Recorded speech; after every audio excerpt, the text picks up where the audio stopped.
We are live. Welcome to the RedBlue Pod number 21st.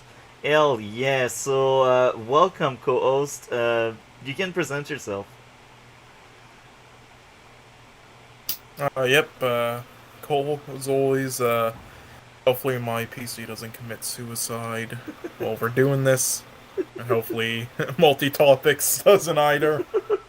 I'm feeling the same right now because my computer is also potato computer. I am wondering, is Yep, it live right now? Is it? Yes, it's live. My second computer nice, is nice. weird. My second computer is Mm-hmm. acting weird because basically I have a No, second screen for the chat and stuff. Okay, now it yeah, picked up. Okay. It was slow today. So uh, today will yeah, be a shorter stream as we speak earlier, and next week will be yeah. longer. How was your day, man? Uh, well, I mean, I would say how's my mood going? It's good, but how is my day going is another thing, as you can already tell from the messages and the Yeah. discussion we had backstage. Yeah, a lot of shit and yesterday, today, and tomorrow, which is why it's a shorter one and why there was the delay, that and other shit. Yeah. Yeah, I mean, it can't be any worse than the time my friends had me held up in a car for an hour late to somebody's stream because they wanted to get fast food, and then the place fucking fucked up the order like 3 times. Wow, this is what we get when we do fast food. We don't get what we want. Yep, it's just like the MCU. Cause Oh. it's fucking Simu Liu, whatever his fucking name, bitching, crying on Twitter. God, God, it's like people like Martin Scorsese, Quentin Tarantino. It's like they have some thoughts on the MCU, and they do, and they say it. And whether you agree with them or not, they bring up they say it. It's their opinion, and they bring up honestly some amazing points. And the recent one was Quentin Tarantino basically saying when it comes to MCU films, outside of the rare case, and outside of the people who joined the MCU who are already uh, like long stay actors with tons of like awards. It's more of like they're movie stars, but not really as much as actors because honestly, the majority of the other ones like outside of the group I just mentioned, yeah, they wouldn't really do much else and don't outside of MCU films. Honestly, don't have the most charisma or can really dive into performance driven or character performance driven roles, sort of like the people in the movie we just watched really did. Yeah. So that's what he said. And and, not, and now whether you agree with it or not is up to you, but for me, yeah, I think it's completely true, and especially because the films itself doesn't really give room that stuff the majority of the time. But then, yeah, the boohoo, the MCU actors like the guy who played Shang-Chi and Tom Holland, the Spider-Man guy, fucking cried over it, and they're saying things. They're saying things, all right, while crying their fucking ass off. But it makes no sense to what they actually said. It's like they just read the clickbait headline Yeah. from the interview with Quentin Tarantino where he said everything, and then they got triggered and had a tantrum off of that alone, and then didn't even actually hear what their argument was, Yeah. and that's what's been going on Twitter right now, but pretty much, especially with this dumb fuck in his tweet. All right, and for the record, you're a fuck. For the record, buddy, it's Simu, yeah, you're a fucking, yeah, okay. So this was the tweet I made, and then if you click on it, and then it will be replying to another tweet, and that's what he said. It was to Simu Liu what he tweeted. All right, listen, buddy, you haven't had any big roles before Shang-Chi, outside of like a TV show kind of thing, and you weren't good in it. You definitely were not good in it. All right, and you had no charisma in Shang-Chi, zero. You were like a plank of wood.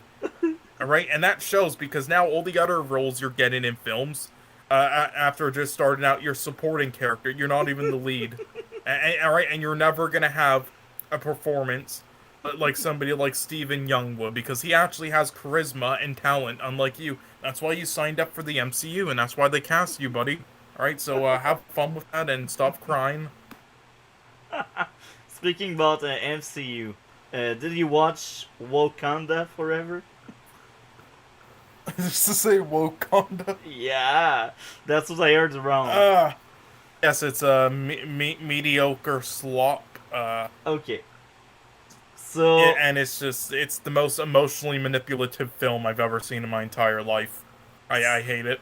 so I didn't miss it. So basically, what was going on? I was like, the anti-woke, of course, they will go after it because it's Wakanda Forever.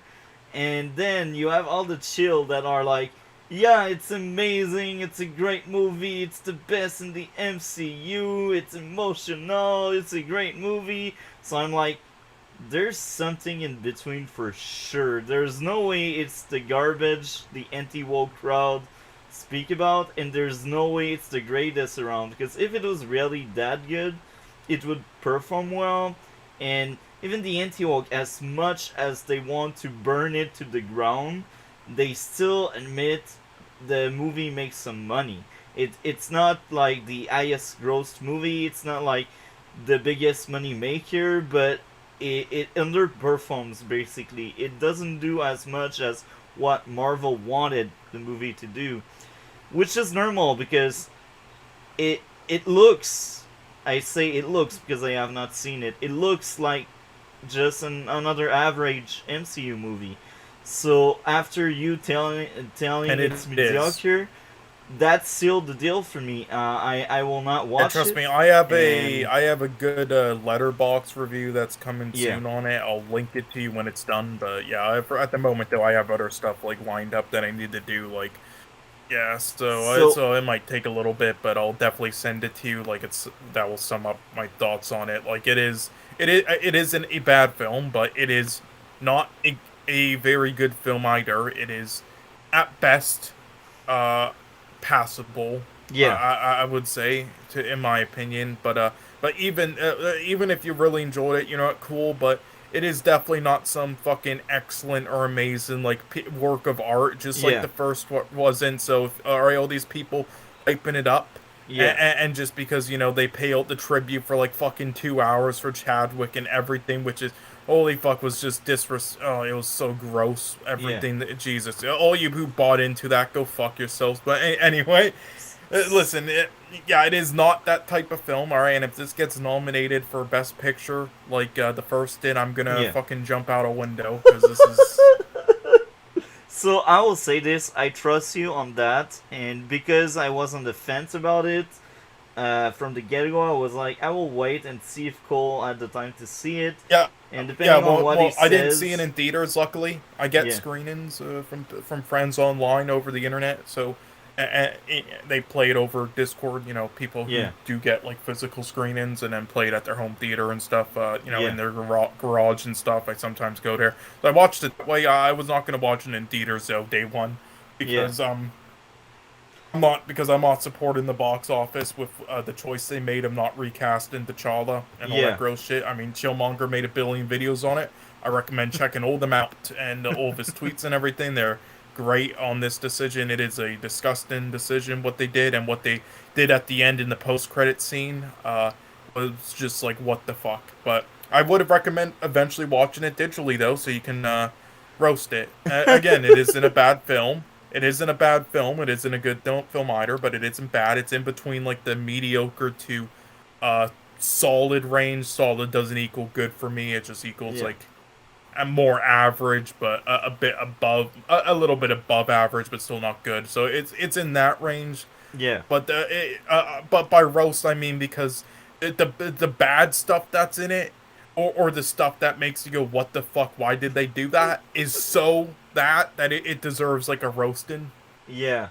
So I plan on seeing it in the future because eventually we will be out of TV shows to cover. So we will cover the MCU for sure. And We And won't. well, again, I saw Luke Cage and Iron Fist, so if you Yeah, saw that already and you want we to like add that as a topic, so then we can yeah. roast it because I fucking didn't like either. Yeah, we can also add it in the future. Right now, not at the moment because we still have Stargirl and going. We Oh will yeah. have Titan for a few weeks, and Legion, the show I was telling you about that Hmm. is really good. One Yeah, of the yeah. best Again, MCU piece again, of art. after we're done doing all this, you'll have to like remind me to then watch it afterwards Yeah, because yeah, I won't be able to remember. yeah, I will send the name. I will tell you when we are there basically, but we still have a few weeks before we cover that because Titan, I think right now they're like 4 episode in or 5 episode in.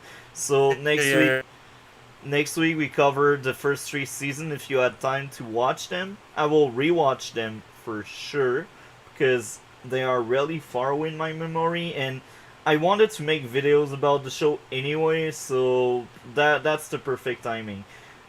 So yeah, Titans. We have a few weeks of Titans, and Stargirl is about to end. So yeah, Legion not now, but it's a future project. But after Legion, for sure we can cover Iron Fist and Luke Cage. Like we we still have a lot of shows around, but eventually we will be out of shows, because I won't make you watch like the worst of the worst, like Supergirl and Batwoman. I will rewatch them for sure for video purpose, Oh but well, I I mean, won't put you through them. I already saw pretty much at the very least the one with the I can't remember how much I saw of the one after that, but every episode when it was at its peak garbage television but with Ruby Rose, I saw all those episodes. So Oh, you if you you want to you have review seen the that and first trash on season? it, Oh yeah, yeah. Okay, yeah, so because I just wanted to see how garbage it was, and I was satisfied. It was pure garbage. So if you wanna, hey, if you want to discuss that on we another will cover podcast, that. We will cover that in the oh future for yeah, sure. like the rest, I didn't. It didn't really as much because it just didn't interest me. I just wanted the stuff with Ruby Rose because it was that garbage. I will say this based on what I remember. The recast of Batwoman was much better as a character, but the story is still shit. The third season is Figured. mediocre at best, but the second season is really bad. It's a small This is what I heard improvement. about the Constantine TV show. The character is spot on, but well, I don't know if you would say spot on with this, but still, still, a positive. But then the story, Yeah, I think Constantine is another thing. I think Constantine is, as a show and as a character, they are both better than Batwoman for sure. But here again, Constantine is spot on, as you said. Like the, the the actor and the character are just amazing, but they are in the wrong show. And the thing with Batwoman, I won't say the new Batwoman, the recast is amazing. I won't say she is amazing. She is good enough to hold her own, and she is worthy watching, but she is not like amazing. She doesn't elevate the show as much as Matt Ryan in the role of Constantine. Like it's two different worlds. Jessica does her best. I don't want to trash her or anything. All I will say is just Matt Ryan really can carry most shows he will be in. And Jessica, she does well considering the trash material she gets, but I don't see her carrying shows the same way Matt Ryan do. It's like comparing like the top warrior in battle to like the average warrior. Do you know what I mean? yeah, I know They what are you not in the mean. same league. This is what I'm saying, and she is good. Like Yeah, the recast is good, but they are not in the same league. Uh, anyway, yeah, for sure. I think yeah, we since you have seen the first season of Batwoman, we will cover Batwoman. I'm not there yet. I still need to finish Gotham. I will Yeah, finish I'll Gotham this definitely week. gloss over it before we do it whenever we do. Yeah. Uh, you Um, know. So yeah, All I really remember about it, like I mean, I saw the whole thing. I remember it, but I mean, just like completely sticks out in my memory. But without a quick refresher, is in the was the one of the worst stunt scenes I ever saw in the first episode. And I will say though, some of the stunts in this in the season one, that's probably like about the only not garbage thing you could say about it was some of the stunt work was completely bad. It makes me wish that they well, it makes me sad that they wasted it on such a garbage show like that. Their resources there instead of yeah. something else, and it also didn't wasn't believable at all. Her character doing that, with the actress and everything. But there was one in there that was just fucking horrendous, and it's like it reminds me of like the scene in the Dark Knight Rises when near the beginning when him and Catwoman are fighting on the rooftop with those people, and this one guy in the extra in the fight scene or whatnot, it's like he fucked up or something. So then it's like he got punched in the face by him, and then like afterwards like stepped forward back into the scene. Then he was like, "Oh right, I wasn't supposed to keep fighting. I was supposed to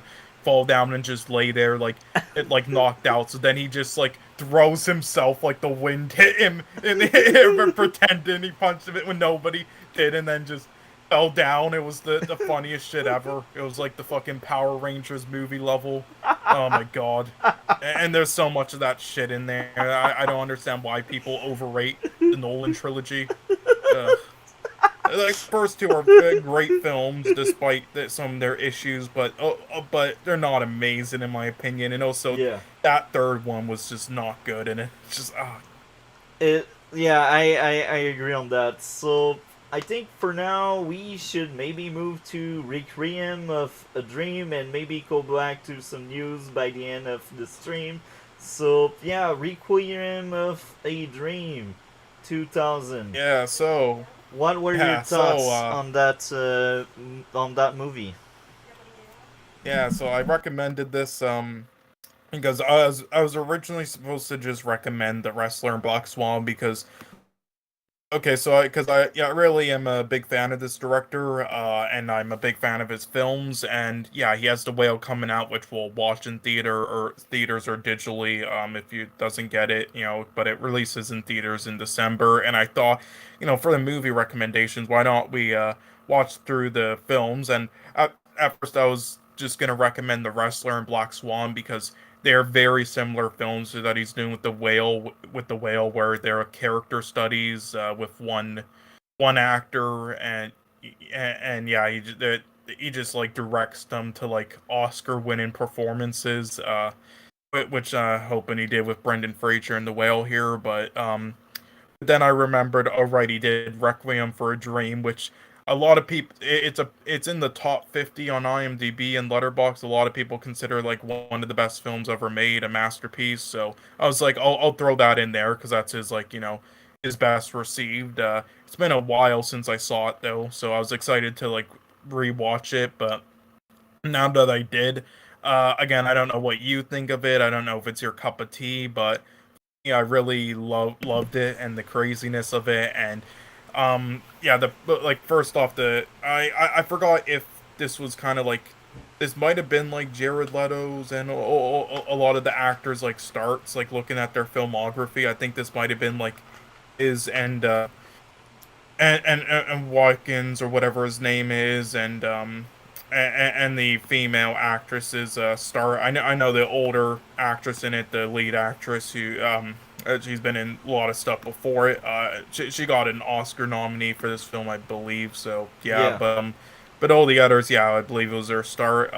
Yeah, pretty small budget, not too small, 4.5 million, but small for like films like this and Yeah. mainstream films. But yeah, this I really love the style of it and like the old feel, and oh, there are so many crazy moments of it. And also, I will say one of my pet peeves I usually have with some films is that this like bait and switch stuff that they do it just to give you some gore or something shocking, then will be like, "Ha, tricked you." It was just what they were thinking or doing, or well, yeah, thinking of doing or wanted to do, but it doesn't really make much sense. It's actually just there for the be like, here's some entertainment, like cheaply. There's even that Nicolas Cage film with a whole premise about it, which I forgot what it was called, like Jumper or something. And that Hush horror film also did it, which was garbage. There are some cases though where that actually makes sense into the plot, and this was easily one of them. And they Yeah. also make it a bit obvious that it was that whenever it's coming outside of the first one with the officer's gun, so they do not try to like cheap bait shit there with it. You don't try to do that shit. But yeah, and yeah, this was like they did a great job with the throw-in and kind of horrorish elements where like anything could honestly happen to the characters at any point, which they Yeah. don't like try to shy away from it. Like it's very thrown in that aspect. Like, and there's also points where you think like nothing bad will happen to them, but then eventually does. But so yeah, this film did many stylistic, technical, visual, and editing and camera work stuff that was kind of a first for its time, really. And yeah, also this famous song, I believe that might be the name. Just I forgot the exact name. I think it's just called "Requiem for a Dream." But yeah, that's where it's from. The song that they played throughout the film, very famous song. People for some reason don't realize it's from this film, but yeah, it is. But yeah, yeah, this was I believe the first film of Darren Aronofsky's. Yeah. Yeah, it was, so yeah, fantastic work. But yeah, for me, it's a masterpiece. It's yeah, I haven't gone much into like the story and everything yet, but yeah, I really love this, and it's also yeah, a great like character studies on substance abuse and everything, and just yeah, I think he did a great work. There's many films that like did this kind of style where like it take characters kind of like in poverty-ridden areas and like shows different like stories, sides, and everything. But I think this is one of the best. So yeah, what's your opinion on it? Was this your cup of tea or? So, as usual, we are honest. I like that movie much more than the other one of last week. Like, much more. Yeah, Martyrs. Yeah, that definitely was not your thing. um, but I I found that movie special. I like the idea of something that looks like a dream at first that turns into a nightmare. That's the kind of stuff I like. But I got a few issues as usual, and I feel like these issues they really make it much worse. For me Yeah. at least.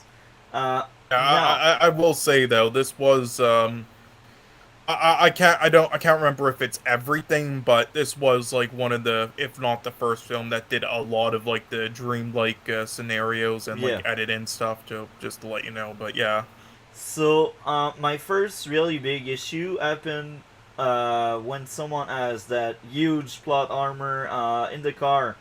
That car scene where the driver basically pull up with a gun and kill everyone except our main cast character that basically run away after and um, really fast. I think the point of that actually was I don't think they were planning to kill him. I think the point of it might have been they wanted to test those people were disposable, and I think you could see their eye. They knew what was coming, and after, especially since he climbed the ranks to them in their opinion. So, and again, they just talked about like if you fuck with me, I'll kill you.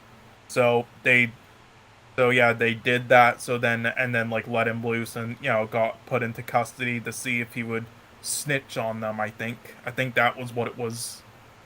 It. But then the cops really came fast, like really, really fast. They basically teleported. I mean, maybe that was the point, as you said, but I still feel like the cops just teleported because the plot need that Uh, to happen. You But know? well, I will say I think there was a again there's a cut and a blackout, so I don't think they showed the exact frame of time. I think they probably like he was in the car for a while, like blood over him, then had the talk, and then let him out. He probably was in there for a few minutes, and also there are like a lot of like just on duty patrol officers in their cars when they hear gunshots in those rural areas.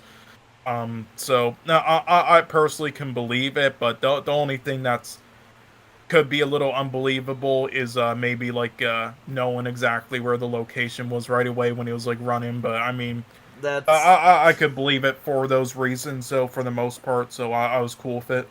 um.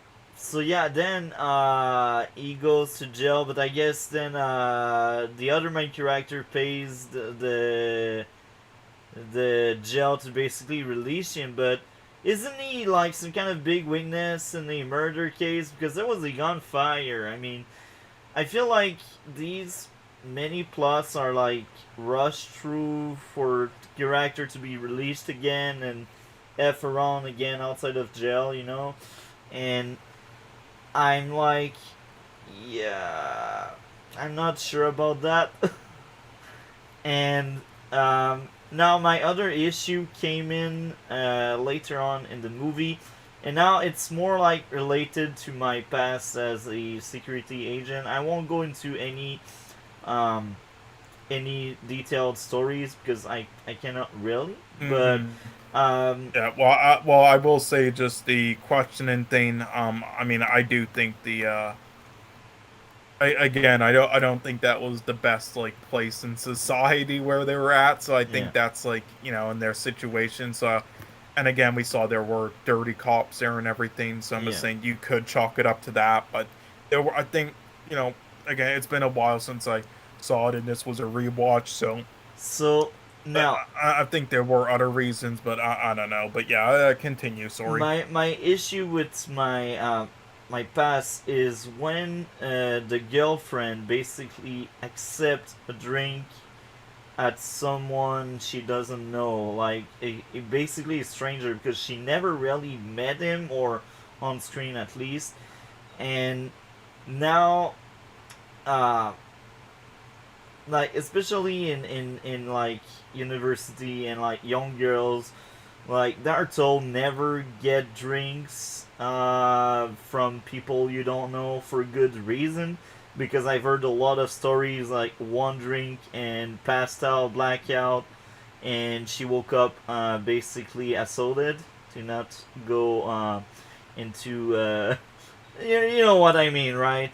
So when I see her like accepting a drink at someone she doesn't know, like I'm like, mm, maybe it's because she's high, but even there, Well, again, she was desperate, and again, I think the whole point of that was, again, people who are they don't have like much, especially like the richest ones, they wouldn't have much use in doing that. I think again, it was she was that desperate, so yeah, I don't think she really cared. But I mean, also I think she saw him just like pour it out in like a one of those secured things, so. mm, I still need like to suspend disbelief blood there. Um, I just find that I very will say I convenient. was expecting that maybe something would happen there, but yeah, Yeah, I me mean too. I again was with what like, with what something must happen there. Like, again, but with the priority there of him, I don't know if it much use, and even then it would just be it wouldn't be like out of danger for her, so I don't think yeah, it was like a worry. yeah. So these are like small issues, and um, it. I'm surprised because a lot of the time I say pacing is an issue, but they are kind of good with the pacing because they do spend a lot of time just going fast forward to tell us time has passed, and I like that a lot because it helps with the movie to flow, if you know what I mean. Now I had another issue, but that's more like at the start of the movie, because later on, Hmm. um, that issue didn't really bother me as much. But I felt like I didn't care at all about the mother of the main character, and I understand this is to put her in some kind of asylum at the end, so I understand why they basically did that story there. But at first, I felt like it took such a big chunk of time, and I didn't care. I just wanted to see more of that main character. I really didn't care about that other plot there. Now the payoff at the end is somewhat good. I like the way they ended that kind of plot, but I didn't like it at first. I was like, yeah, I'm not a fan of that. um, but here again, this is a dream turning into a nightmare, so I understand why which they one? Sorry. the mother basically becoming like crazy because she thought like she was invited to a show, and then she Yeah, started again, it was making like I think pills and reminiscent to like the past or yeah.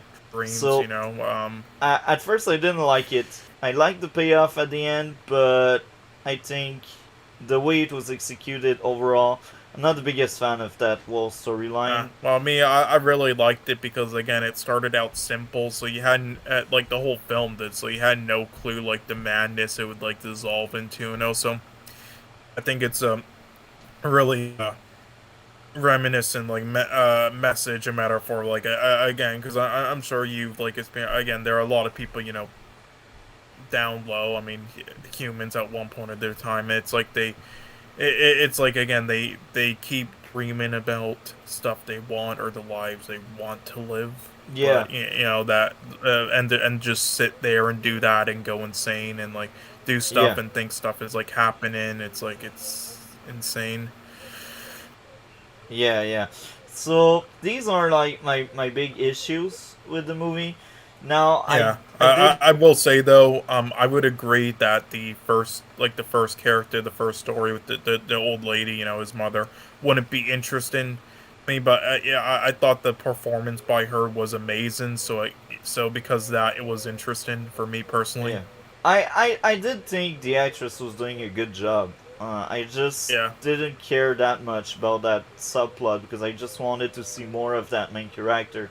I feel like that movie could have been two different movie and it could have worked very well. Mm-hmm.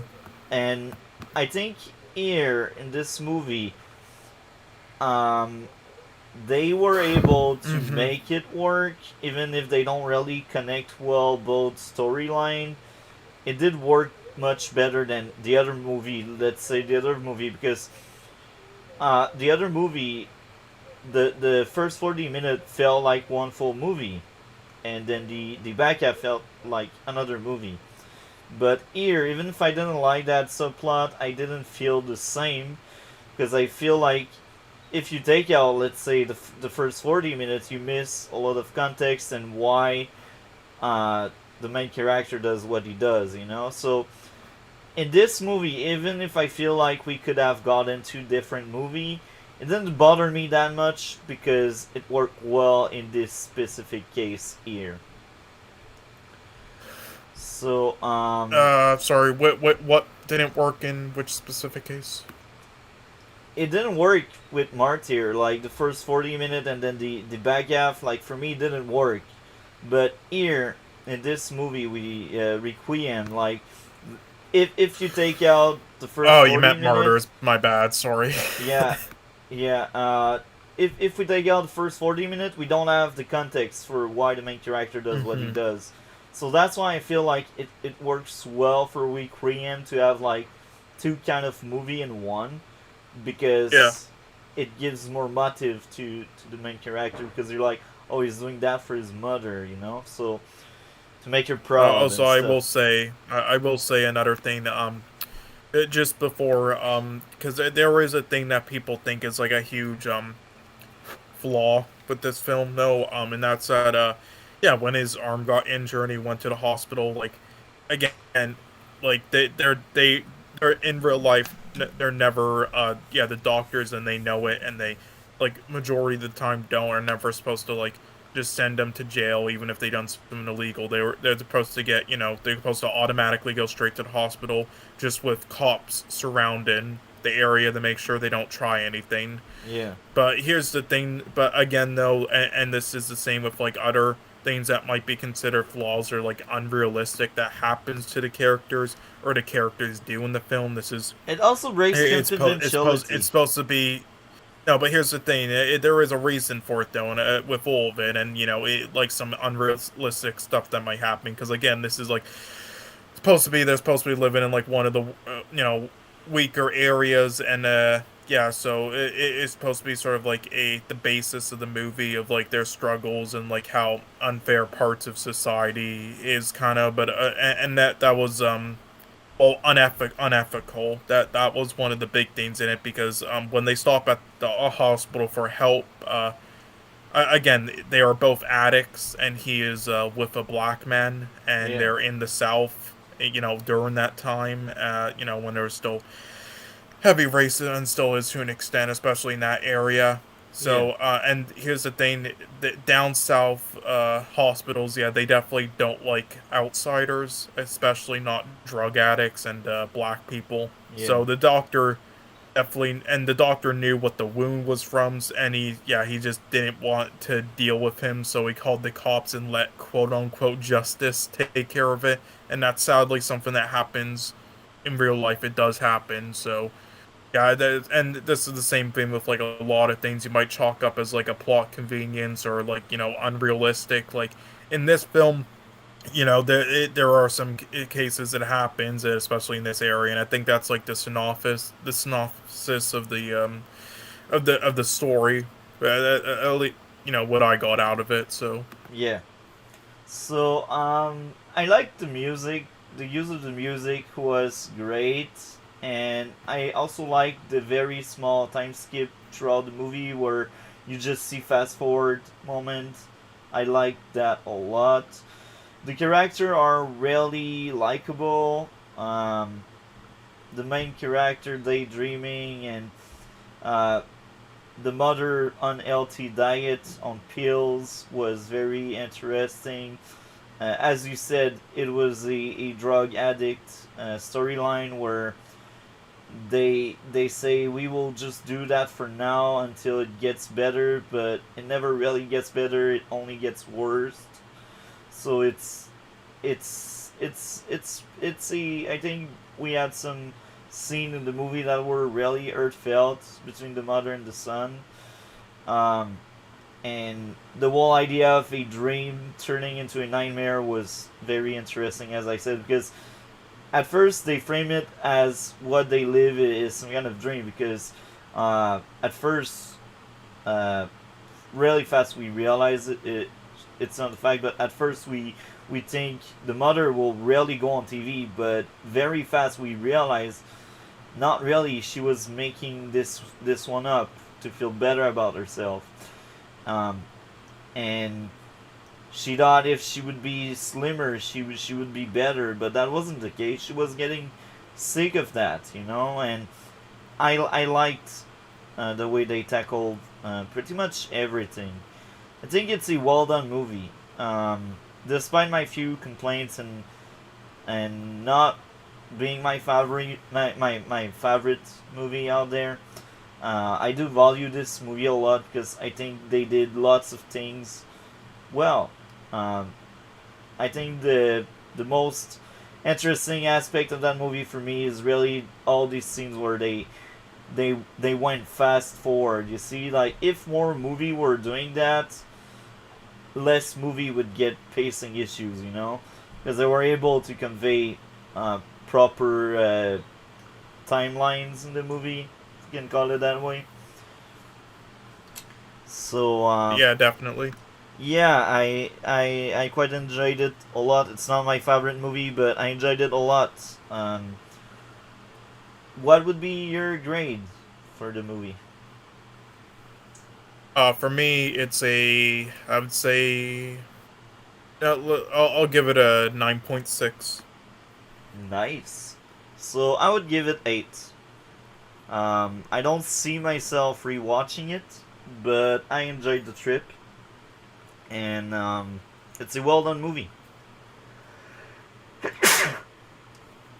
Oh yeah, Any definitely. any closing thoughts on that movie? Not unless you want to, but yeah. Also, this is basically like a considered a horror film at this rate to a lot of Really? people. Yeah, just because it's that's horrifying, even though there's not really like quote unquote much of like traditional horror at all. Well, that's interesting because I was seeing that more of a drama. So it's Yeah, again, interesting. It's I considered see. as Again, a it's a horror crime movie. slash drama slash thriller, but a lot of people jokingly basically call it a horror now. Really? Okay. And I also feel like the ending when they cut off the guy arm is somewhat of a good consequence to what he did because let's be honest, he messed up everything. I Oh mean, yeah, he oh yeah. messed up his life. I mean, like sometimes in some movie people get away with stuff, but in this movie nobody gets away with anything, except for maybe the not necessarily the villain, but like the guy that owns the bar and that exploit other people. You know, but even there, the movie wasn't about that guy, so I'm fine with like the consequence of everyone chase. You know. Um, Yeah, and yeah, and there's a lot of messages, like the warp your body, with everything, they show like the shots in the beginning and everything.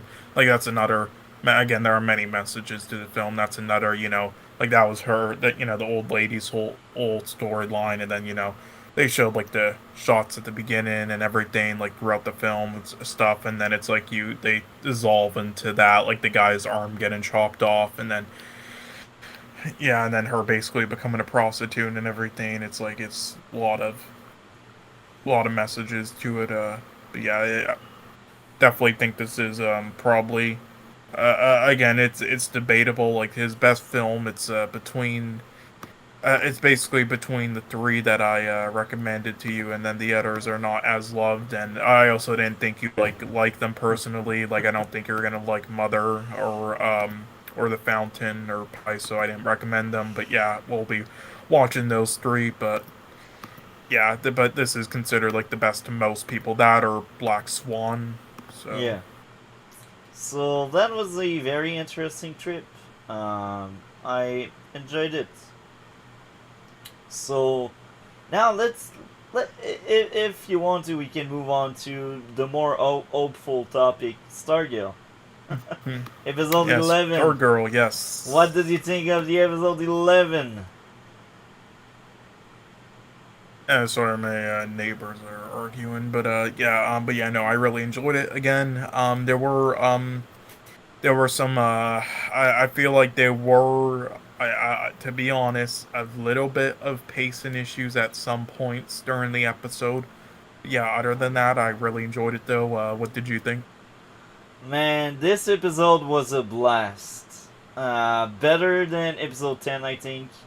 And Oh, really? Damn. when I look at um, my notes, just my notes, without thinking too much of each single episode, I think this is in my top 4 or 5 this season. This is one of my favorite episodes this season. This was a blast. I really like it a lot. Um, Now, I had no issue, so it's only likes this time around. Um, I liked how they explained how Jordan basically survived, and they explained it many times. Like the first time is by showing us flashbacks on how he died and when he died, and then they explained us later when the kids tried to take away his power, but then the genie explained if we take away Jordan's power, we basically kill Jordan, and I cannot kill someone. So I like it the way they explained it. Now they didn't properly explain how we basically stop him. That's one issue because if getting crushed by a car is not enough to kill him, what will be enough? You know, like are we supposed to burn him alive so when he turns in ice he turned into vapor? I don't know, Not man. really sure. I think maybe yeah, that might be it. I don't know. Maybe like push him down a fucking down a volcano. Who knows? Turns Uh, into obsidian. I really don't know, but I think I think they painted themselves into a corner by. Yeah, well, I think the point maybe was that he's like kind of invincible to an extent, you know, and besides old age. But the one, I think it's because I think but besides, I think if one villain, you know, dies at the very end, it will be the other one they have. But this one, I think he'll just be like imprisoned by the end of. That's why. Yeah. Um, Sylvester, as usual, is angry. He wants to kill Jordan, but obviously he doesn't realize he cannot really do it by himself because, I mean, a car didn't kill him. I mean, maybe the staff can kill him. I really don't know, but seeing Sylvester out for blood, man, it feels right with all the build up and Sylvester temper. Courtney trying to practice some kind of speech to like convince people to like work together to beat the Humanite was interesting. I think just like the usual Stargirl episode, it was funny. We also had a Pat Sylvester scene. I kind of liked it a lot because I know it in my likes, but I actually forgot what they were saying. Maybe like it was Pat telling Sylvester it's not the right way. Maybe we've been doing it wrong, and maybe we should do it another way. You know. I think that was it. Their conversation. Now Artemis' reaction when they find out that her parents died was something. You don't tend to see Artemis that destroyed, and it goes back later on when she basically throws something in the wall, and now she break down and cry. It was emotional, man. I felt for her, man. She's just that supporting character that's been around since season 1, but she barely had screen time in season 1. She had more screen time in season 2, but she was barely around, and she was always that very happy and arrogant and very violent person, but not violent in a way she will destroy walls or stuff or people. She was just like uh, over the top, you know, and she didn't seem like someone that could really get angry for real and sad. Like she felt invincible. Do you know what I mean? Yeah, I know what you mean. And now she get to learn her parents died, and she break down.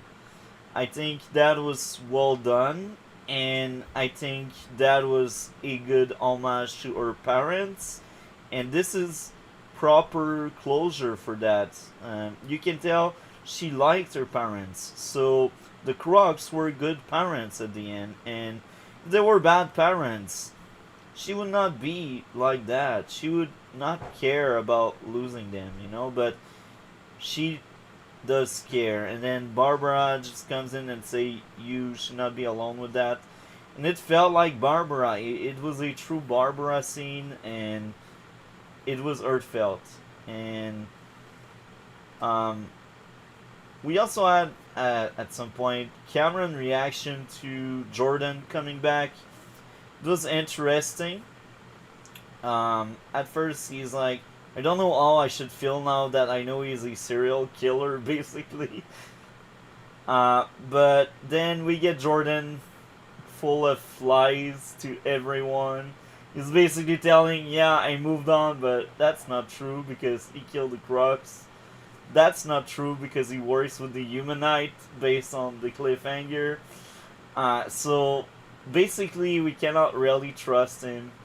And this is interesting because Sylvester is the only one this time around that's right. Like, Sylvester this season has been wrong on so many reasons and so many things. And now for once, he's right.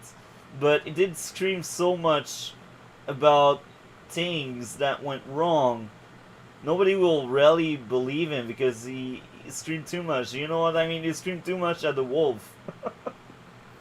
Yeah, like at that point, it's like, It was like you had I mean, I everyone. don't blame them. It's just, yeah. Um, and oh yeah, I think that's it. Like Pat was like, we don't want to create another shade situation with Jordan this time around. So I think that was the chat they had. Um, then the Barbara Jordan scene in the office was scary as hell. It felt like season one, and Barbara is like, "But you're a killer, man. You're a killer." More lies from Jordan. Then we had a Courtney Cameron scene, and they basically patch up things together. And I also think the way Jordan explained to Cameron that Courtney lied to protect Mike, it was great for Jordan to come to that assumption. And for once he's saying the truth. It's not a lie because she didn't kill um, Jordan. It was Mike. Um, yeah. We had a oh yeah the bedroom scene with the kids. I wish Cindy was in my room. Then she teleported on the bed and they do some dirty jokes. I'm like, man, that's weird. How she must feel, man. She's like 17, almost 18-ish. They're like 12. That must be awkward, man. That must be awkward. Her reaction was Jesus like, Christ. her reaction was priceless. She had that look of like, no, it's not what you think. Hmm. Jesus Christ. Anyway, I'm just trying to like, I'm, I pulled up the episode again. I'm just trying to like find this one thing again that I was thinking of talking about, but I guess I forgot. I don't quite remember. Was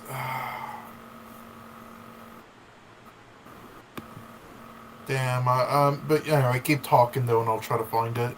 So we also had the Jordan and Courtney scene where Jordan basically tell her she should accept him so they can take on the humanite. So at that point I was like, that's sketchy. He wants to be the hero at the end, but he's lying to everyone. So even before the cliffhanger, I was really suspicious. I was like, Jordan is still a villain. He killed the Crux, and now he goes at Courtney and says the Crux went after him when he was the one that like used the bait to push the Crux to come at him. You know, so I at that point I'm like, that guy's sus. He's like he will backstab them for sure. So the plot twist at the end didn't really surprise me because I've seen it coming. And here again, it's because of good writing, not because it's predictable. It's because it's good writing. I'm glad they didn't went the route that yes, he can be redeemed because he killed the wizard. He killed so many people to achieve his goal. And Oh yeah, yeah. he is a full on villain. Like he also told That's good. yeah, he also told Brainwave in season one, kill the kids as well. Like Brainwave was like, did I kill only that person?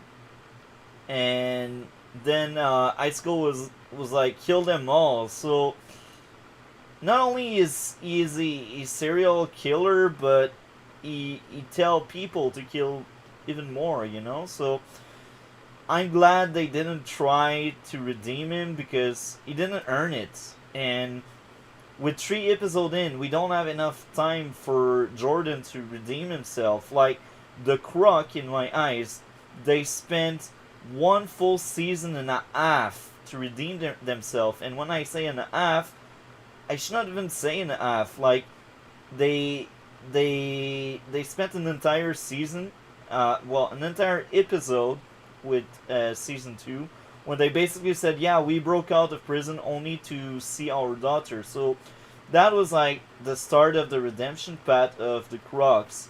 But then we had almost the entire season dedicated for them to like show they changed and they want to change and they want to be better. And it came all circle when they went at the Mackin's house and tell, yeah, we should do peace. I'm here for Barbara and Courtney behalf. We should do peace. Like, killing each other, there's no future in that. It's not good for Cameron. And I think it came all full circle. So it took like 11-ish episode, maybe 12 at some extent. It took like 12 episodes, a full season for the Crocs to be redeemed. So to reintroduce Jordan this late, he need to be like one of the final villains. With the Human Eye, like he needs to be one of the bad guys that get defeated. Yeah, it'll be the number one, yeah, that gets defeated. I think at least, but yes, I was gonna say though, shit, what did you think of the just all the scenes of him like manipulating them though? Because like we all saw like obviously the twist coming. Obviously, I mean it wasn't really a twist, but I just want to know like what you thought of the writing though. Did you I think it think was it was smart. like as good as before or better? I Do you think it was better? I think it was on the same level. It wasn't better or worse, because we knew Jordan in season 1. By the end of the season, we kind of knew he was manipulative and he was a liar and he was like on his own crazy world where he's doing the right thing and he's willing to kill everyone that comes his way. So he was already manipulative in season 1. So I think seeing him doing it again in season 3, it was in character for Jordan. And since he didn't really want to change, because obviously he wants revenge, otherwise he would not work with Humanite, I think it's the same. Like, it's not badly written, because they didn't really develop the character. They didn't give enough space to develop the character. So it's still good writing, because they remember what kind of character he was, and they are smart about if he wasn't that manipulative, people would already try to stop him already. You know what I mean? Like, him trying to manipulate people is smart, because then if he gets to manipulate them, they don't go after him yet. You know what I mean? So Yeah. I I think know what you mean. I think it's fine. Like, with Oh yeah. I remember what I was gonna say. I was just gonna give credit to the excellent like edit they did. Where they found them dead, and then they showed a scene with her, and you know you see people saw me like, oh, it's about that. It's like, oh no, he's returned. But yeah, I just wanted to give credit to that. That was a great edit and pan thing they did. Like, that was excellently done, flawless. And we will go back to that scene where Artemis is crying out of anger and throwing stuff. Man, with the music and that scene with Barbara trying to help out Artemis, I had tears, man. And then that scene is followed by another very sad but important scene where Yolanda is basically trying to fix what happened with her mother, you know? And that was another heartfelt moment when she's like, I was trying to protect you. And I liked that a lot. I was like, Yolanda kind of changed over the season, because now there's maybe some kind of hope at some point she will explain everything to her mother. because I think this is part of her character arc. Because at the start of the season, Beth was like, would have would you have done the same thing? And Yolanda was like, my parents are jerk. They're not as supportive as yours, so there's no way I'm telling them. And I think parts of Yolanda character arc at the end is to fix that relationship with her parents and then like tell the truth to Yeah. show she has grown. And yeah, I just think it was a really good episode, and I will be honest there. Episode 10 had a such high bar with the croc dying at the end. I was like, they have 3 episodes, and they need to, first of all, tell us who is the true villain, and second, they need a proper closure to the crocs, because the crocs were such important character for the first 10 episodes of this season, and even for past season, even if they were barely in season 2, they still had that impact on Artemis, and they still had that impact on us, the viewer, with that one episode where they break out of prison, you know? So I was like, oh, will they do everything in 3 episodes? And I think with this 11 episode, they did great job, because now we know what's up, who are the villains, what's going on, because Humanite and Jordan are working together. We also know how Jordan came back to life. We also see how the Croc impacted their daughter. So I think this episode did a great job, and I will praise them for that, because sometimes when you kill off character, there's not enough repercussion. There's not enough like consequence to that character dying off in your show. Like sometimes it's just, oh yeah, that character died, let's move on. Here it felt like a some kind of tribute, if I can call it that way. It felt like, yeah, we are saying goodbye to the Crocs, and we are trying to make it worth it, you know? Like, we didn't kill off the Crocs just for shocking value. We killed them off because we wanted Artemis to react to it. We wanted the entire cast to react to these redeemed characters that are basically killed off after basically redeeming themselves. So I think that episode did a wonderful job with a lot of things, and it could have been rushed, and it could have been a disaster, to be honest, because not every writer can handle so many plot lines in one episode. But here again, that's just me with my experience with shows overall. Um, so you said you had some pacing issue. I'm curious. Uh, can you develop more on that? I'm curious for you. I just thought some scenes that should have lasted longer. I thought they went by too quickly, and I thought some of the scenes that they didn't need for as long, same sort of deal. It's also some of the issues I had with like the first scene usually in each episode. I think it drags on for like 8 minutes, and I'm like, I mean, you didn't have to drag it on for that long, but a lot of them were great, so I gave it a pass. But yeah, so yeah, there was just a little bit of pacing or issues there, if you would call it that I had. But yeah, that was really my only issue with the episodes. Really, now I didn't love it as much as other episodes, but yeah, this was amazing as well. Still, Yeah, I think that season has been amazing, and among the final season I've seen of many shows, I think this one is one of the best. Uh, I I cannot picture any final season, to be honest. Any I'm final. just dreading the last episode or two with what they had to do, rush to do. Yeah, I'm curious how they will end everything. Um, it's a great season. What would be your grade? I would give it a 9 out of 10. I will give it a 10 out of 10, because this Nice. is top 5 episodes for me, like maybe 4 this season. So it's very high. Like I feel like when I will rewatch the entire show for my big video to pay homage to the TV show, I think I will enjoy it even more. Um, that season has been great. Um, any closing thoughts before we move on to new stuff and near the end of that stream? No, that's about it.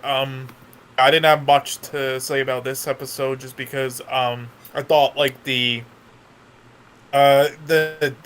basic plot like elements that happened in this episode kind of like filled up like the majority of the episode. There wasn't like any nooks and crannies in between in this episode, unlike the others where I would have like more just talk more about them, but like the last two or three did. But yeah, this was awesome. But yeah, I don't have much else to say after that, really. I will say though, yeah, I do like how they handled her finding out about their deaths. But yeah, that's about it. It's About you.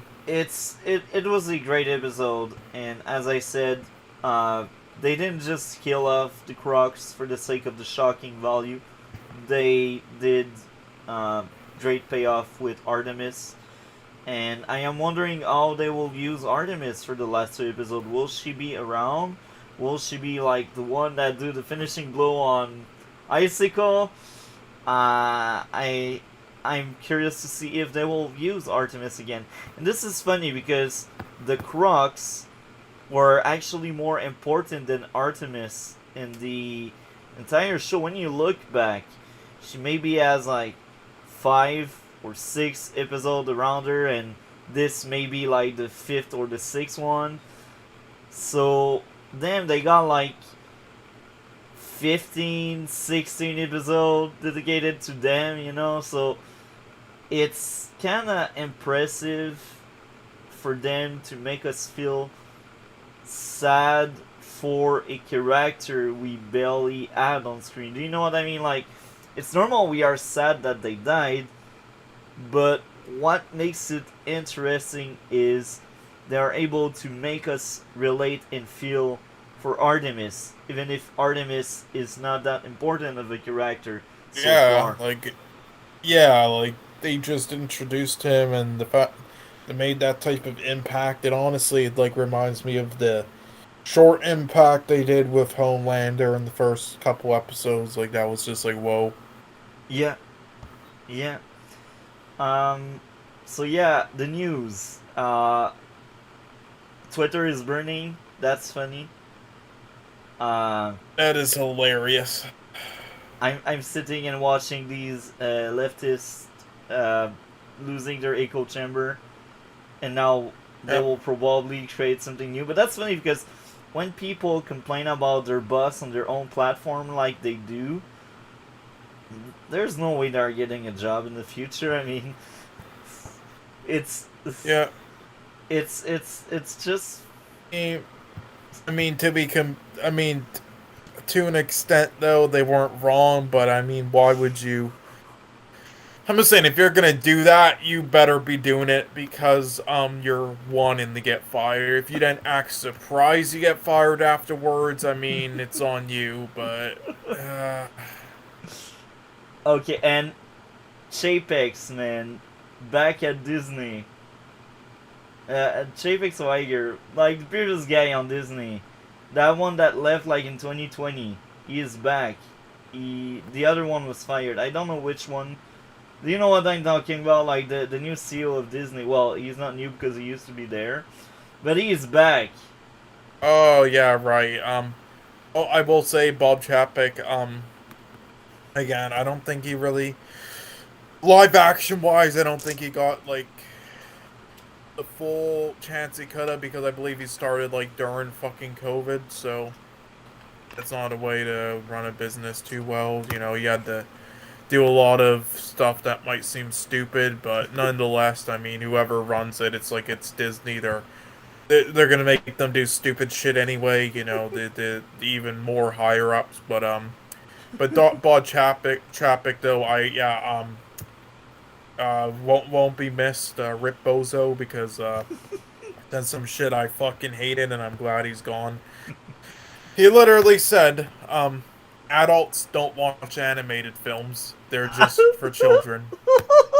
And the moment he said that, I wanted to meet him up in Times Square and have a fist fight. That's funny because when you speak about film animation just for adults, you also pretend anime are also just for kids. You know, like that's funny because most of the people like I bring Bleach now because this is anime.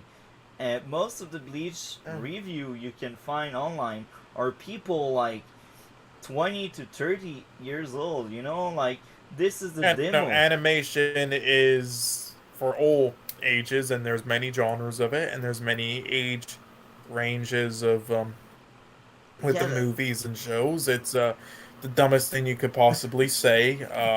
It's like what are you even smoking? It's like literally the best animated film winner, or what was the best animated film for like the last 5 years have been were like rated R, and then and the short film winner last year, yeah, was rated R. So it's like, what are you smoking? I don't. It's like they think of it as like only kids watch their Disney classics. It's definitely something that can't be enjoyed for. It's only admired from the background, and then when they grow up, they're like, "Yep, I put my toys away. I don't enjoy it anymore." Then they're like, "Oh well," and then they'll bring their kids to see all our garbage live action films. Yeah, and also because animation, 2D animation is outdated. The only you have to do everything live action now. These like Mulan and Aladdin, because that totally worked. Yeah, animation is just outdated. The art form is somehow outdated. Yep, and you got to move the 3D animation. It's like I just want to fucking smash a rock over their heads. Yeah, what's um, your thoughts on him getting fired? it's more of the same. I mean, the other one that left and now came back, he wasn't doing that much of a great job. I mean, 2020, that brings us like Black Widow, I think, and I think Black Widow was like poorly received. I think the only really Phase 4 movie that was really well received by everyone, even the anti woke, was No Way Home. And even there, it's not the biggest movie. Like I mean, it's not the best movie ever made. It's just a entertaining popcorn flip, and yeah, it's just the guy that left and came back. He will just do the same thing he was doing before he left, which means bad movies. Or he will say keep making your trash Hmm. movies, you know. So I Yeah. I don't really care. Like if there was a new guy in charge that we never have seen, or a new girl in charge, I would say, oh, Hmm. it's interesting because maybe they will take a new path. Maybe it will be new. But because it's the same guy they had before, it's not good. And for me, like the MCU has been dead since Endgame, and even there, Endgame, like in the same phase as Endgame, and then the Wasp 2 wasn't that great, and Captain For Marvel, we me, all know it's for me, Captain it Bad. died after Infinity War. Infinity War was the last great one. There were some good ones in between that, or at least solid ones. Again, as much as all the issues with Endgame, there are so many issues. I think it's like the most cookie cutter cliche Yeah. finale of film ever. But I still give it credit for what it did and all the build up. So I say it's solid. And then Spider-Man No Way Home, even though it was mainly nostalgia, I still think it was solidly made. I think it's solid overall, not great, but and then Multiverse of Madness, I do think despite some of the issues with enforcing the bad MCU stuff and Sam Raimi's film, I think the Sam Raimi stuff alone in it was enough to make it solid. So yeah, there are some solid ones in between still, and I don't think Shang-Chi was bad. I thought it was alright. But there was bullshit in it. The lead actor and the fucking supporting actress were fucking shit. But but yeah, overall there hasn't been like a very good one or a great one really since around Infinity War, I would say. Yeah. So for that, I'm like more of the same. Yeah, But it's because still you have to relevant. remember, I believe after Infinity War it was like Ant-Man and the Wasp and Captain Marvel. Yeah. So and then Endgame wasn't great. So especially fucking Brie Larson in it. So that's why I would say more of like after Infinity War. I would say. So yeah, like I think it was still relevant to bring this up because there's a lot of people with different opinion, and that was just something we could brought up. Now, James Gunn. Um, do you think he will save DC? Well, I mean, I don't know, like what you want. Again, save DC is like a little. There's many layers to like word choices like that, and I don't know. Like, do they even need saving? Like, I don't know. I mean, do you mean like as us as a fans, the film quality, their money wise? But nonetheless, I mean, like, do I think he'll do a great job with DC? Will we get Yes, a DCU that can compete with the good faces I of truly. Marvel? Okay, that will never happen, sadly, unless all the drones wake up. But nonetheless, will he do a great job with DC? Yes or no? I think he will. Yeah, I do. I think he'll do a great job, and he's already like they're planning everything out to a T as they should have instead of just making decisions just for no reason. And yeah, hopefully Zack Snyder never comes back. He fucks off and continues with Netflix making his shitty films. Army of the Dead was one of the worst directed films. It was a dog shit film, but it wasn't one of the worst films I ever seen in my life. But just the directing, though, just purely director wise, the camera work and everything, everything a director has to do, it was one of the worst aspects of that in any film I've ever seen in my life. Like literally, the Snyder thought new camera equipment to try because he thought because it was new, so he's like, oh, I want to try it out for this film. Didn't know how to use it properly. So the entire film ended like every shot of it had dead pixels in it. So he had to cover them with blurs, and that's why the film is so blurry. Literally dead pixels in your fucking film. That's the level of directing we're working with film, and that's just like that is not even scraping the barrel. There was so much dog shit in that, and then that actually because of bot accounts manipulating it, it actually got a shout out at the Oscars. So good job, everybody. That film with dead pixels in it, dog shit film. Um, I think we covered a lot of ground today. Is there anything else you'd like to add? No, it's not. Man, as usual, thank you very much for coming. As we said earlier in the intro, next week will be a huge week for us. Yeah, Still, huge week. still Tuesday, right? Tuesday, Yeah, 2:30 Pacific time. Tuesday, same time. It could go on for. I imagine it will go on at latest around 5. Sorry, I mean earliest. It will go on until around 5 Pacific time, but Yeah, at latest, I could see it go around till like 7 even. yeah, me too. I can see that happening. So you're a great co-host. Thank you very much. I'm having a blast with you every single week.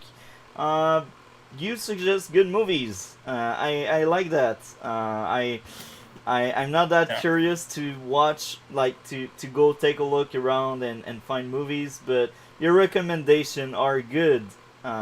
Mhm. It's always a Yeah, I will blast. say, like after we get done with like the theater films, sorry, 1 second. Okay, yeah, sorry. I was just taking a drink. But yeah, once we get done with the other films on the list DMs up until like I believe 28 weeks later or something. Yeah, what I'm gonna do is yeah, I'm gonna recommend more films that purely just came out in 2022 because Because what we're gonna on MSK's channel, we're gonna be doing a award type show thing. So because of that, I want we're gonna watch more films before it possibly until then. So you have more of like a some aspects or films that you can like put on there on your thing like Yeah. like I'm sure you would add like Bullet Train and stuff on there. You definitely Yeah, love yeah, that, but yeah. yeah. Bullet Train, So I definitely go through that. I'm gonna, yeah. I still think Bullet Train was a great movie. Among your recommendation, some movies were much better. Obviously, the best Oh one yeah. I got in mind is like Arrival. Oh yeah. I think Arrival was my favorite movie you recommended, and I think Mm-hmm. among the bunch, maybe I will just rewatch it just for the fun of rewatching it Yeah. again. So this was hilarious. That tweet DMs there. They're actually award considering that. God, the confidence of Dwayne Johnson with that film. What? Okay. They're Whatever. actually like, uh, I don't see any of that happening. Good luck, buddy. Wow. Yeah. So he's saying this was the thing on our aim, but this is what we're gonna do, and we're Okay. gonna hold off from the first four. We're gonna hold. We can do those like anytime. So, I'm gonna like we'll put those aside for now. I mean, we'll do even though it's gonna be the newest, so we would like leapfrog the Wrestler and Black Swan before seeing it. Yeah. If we the whale we'll just see in theaters when it comes out. But yeah, we'll do more of like instead of older films like Requiem for a Dream. I'm just gonna start like recommending more films that are out in theaters like now that we can watch like Bullet Train or digitally that came out a while ago. But Yeah. all I'll say is one thing. No, are you? Yeah. So you said like obviously subtitles is a no. No. No. Yeah. I was just gonna say if a film was in like 10% subtitles, would it be a no still? That's the only question I had. Yes. It would still All be a right, good, no. good, good, Sorry about good. that. It's like I No, no, no, was. no, that's fine. I was just making sure because so then I don't recommend you Yeah. everything everywhere all at once because Yeah. if you said yes then I would have because it's my Yeah. favorite film of the year, but that's in like around 30% subtitles of Oof. Chinese, so Oof. yeah, so I'm definitely not going to do that. And again, the Banshees of Inisherin, I might still recommend it. Again, I sent that DM on Twitter. I then like kind of subtracted a bit what I said about that one out of all the ones I listed. I said actually maybe not that one because again they speak in like a very thick Irish accent, so you might not be able to understand them like you did it with the Lighthouse. But I could be wrong though. But I mean I feel like there's enough in there that you would understand where you get like the story and like each scene though like Yeah. understand well, and as the longer it goes on, the more you start to understand the Irish accent. So Yeah. it might be fine, but early on, I would say like in the first 10 minutes, there might be some stuff you'll be a bit confused by with the warden. Yeah, so well, I'll see if you're okay with that. But yeah, Yeah. but Like anyway, so I'll recommend you some that came out this year later. But perfect. yeah. Can you just mark down the name of the prequel of the movie we will cover next week from the theater? Right. So it The was. prequel, yeah. Oh, it's not a prequel. It's just the other one's a Yeah. sequel. But yeah, let's just. Okay, so there was this. Okay, so yeah, those above we'll hold off for now. Okay. Besides the one in brackets when it comes out, but yeah, so this was the first one, and then this. I mean, if you forget, then again, the title of the film. Um, sorry, one moment. Class. It's in the title of the second, Yeah. so you would be able to see it from there, and then the other one's called the menu, right? Okay. Perfect. Yeah. So yeah, so yeah, that's what I guess you'll watch Yeah. next week. But yeah, and then the others we'll see. Um, yeah, I'll start I guess we can do.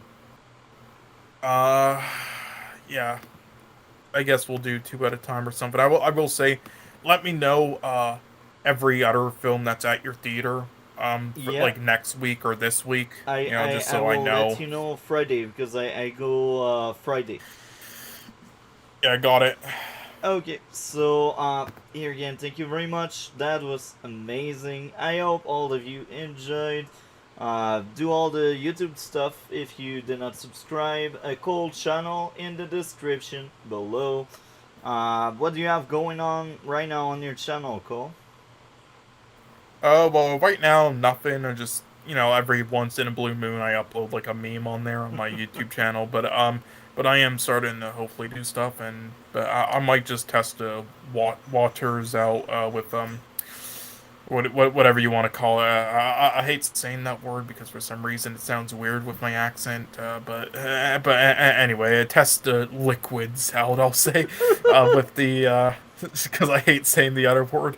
Uh, yeah, with just regular chill streams like we used to do on MSK's channel and what we kind of do on Film's channel. But no specific topics. I might just try that out for a bit and see how streaming goes. But yeah, we'll see. Perfect. So I wish